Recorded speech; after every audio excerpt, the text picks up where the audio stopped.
Impression Rams Seahawks. Yeah, you know what it is. It's Sam Darnold in another big game. Like, we keep wanting him to step up in these moments. He's gotten another opportunity. He's going to get a few more before this season, or excuse me, when this season gets into the postseason. But now, right now, he has another chance to get revenge against the poor, against the team that made him look as poor as anyone since the early days in his career. Super Bowl route will go through the winner of this game, it would appear. Peter, Steelers-Lions this weekend. First impression. All the pressure on the Lions, and guess who they have to beat? A familiar foe, if you will. Aaron Rodgers, coming off his best performance as a Steeler, going into Detroit with Detroit's playoff lives on the line.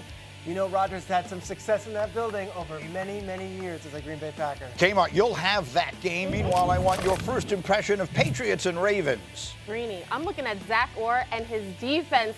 48 hours after Ed Reed visited that team and spoke to the defense, they blanked Joe Burrow for the first time since college. But can the Ravens defense pitch a shutout against the Patriots and Travion Henderson? I don't know. And then Jeff, first impression, Saturday night special. Packers, Bears in Chicago. Bears physicality. No Micah Parsons. Everybody's wanting to know what this defense is going to look like without him. Go ground and pound. Ben Johnson has done a fantastic job with this run game he's created. They're physical up front, but that physicality leads to explosive plays for Caleb Williams. But they got to start in the trenches where they have excelled this season. Fired up to watch this. Okay, this is the NFL's oldest and fiercest rivalry, and they have played very few games that meant more than this one will. They played an NFC Championship game not that long ago, so I don't want to overstate it. But this is a monster game. Winner takes total control of the NFC North, it would seem, with what will then be 2 weeks remaining. Let me start over here. Kmart, first with you. We know Micah Parsons is down. How about Christian Watson for the Packers? That feels critical. So this is a huge one. Christian Watson left the game in the third quarter, was taken to the hospital with a chest injury. He was able to travel home. That's the good news. They are going to try to get him to play. They're hoping that he'll be able to play. We still got to see how the week goes. But even think about Jordan Love's production since week 8.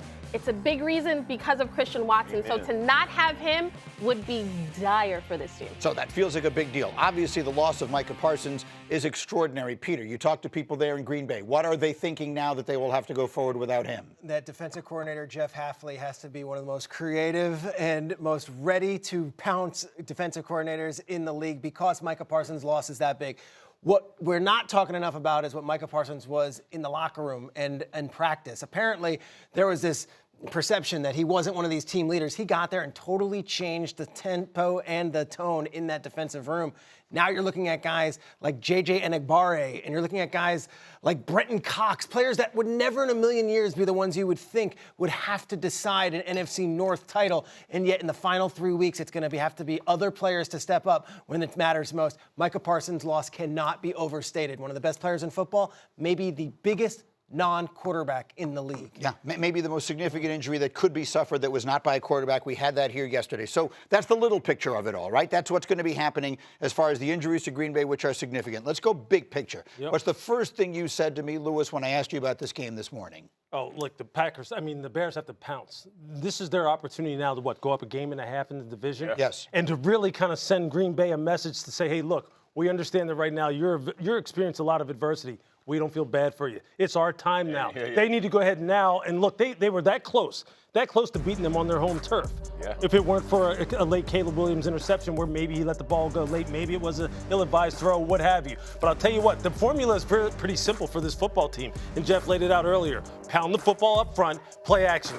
Right now, Caleb Williams, 9th in the NFL in QBR off of play action. There's a reason why we constantly talk about on these shows the benefit of getting your quarterback under center and running play action. Caleb Williams is living proof of it. They need to execute that to a T this week, and I'm telling you, Chicago will be experiencing some joy they haven't experienced in a long time. A game and a half up in their division, I think they'd take it. I want to take it over to the Packers side because I think this is an enormous game for them. It's even bigger for them than it is for the Bears. We want to find out, of course, how this defense plays without Micah Parsons. They were good last year without Micah Parsons. But more importantly, they're a Super Bowl caliber team. And it's not over for them. But they're not going to win the Super Bowl if they have to win 3 playoff games on the road. That's the thing. If they can win this game, it puts them in position to win the division and at least get the reprieve of starting the playoffs at home. You don't see it happen often. Guys go 3 on the road and get it done. You can get it done if you get one home game. So I think that they are playing for their Super Bowl chances, especially with all the injuries. Being at home would save them one game. Yeah, that's a great point. I look at this like Buffalo and New England last week. Yeah. Now, this is the same game, right? It's the young, upcoming football team against the perennial power, right? And it's you think about what Ben Johnson has done. He has basically built a Detroit offense in Chicago in less than a year. It's insane. Two-headed monster at running back, two really good tight ends making plays. DJ Moore, I know Adunze's been injured, but when he gets back, this is a scary offense when it gets going. And it all starts with physicality. And you think about the way they run it and the way their interior offensive line has been fantastic, but their left tackles played really well. Their right. You're watching them mature before your eyes. This is the moment. You go face the bully, do you punch him in the face? Like, that's literally what Ben Johnson is talking about all week. And we saw what happened in New England, and Josh Allen makes this miracle comeback and all that. Can the Bears close them out? Because to Nick's point, all the pressure's on Green Bay. I mean, Chicago's playing with house money, man. That is the way a lot of people feel, and rightfully so. You're not wrong. They're well ahead of schedule. But if I were to deliver a message, Lord knows they could get better messages than they can get from me.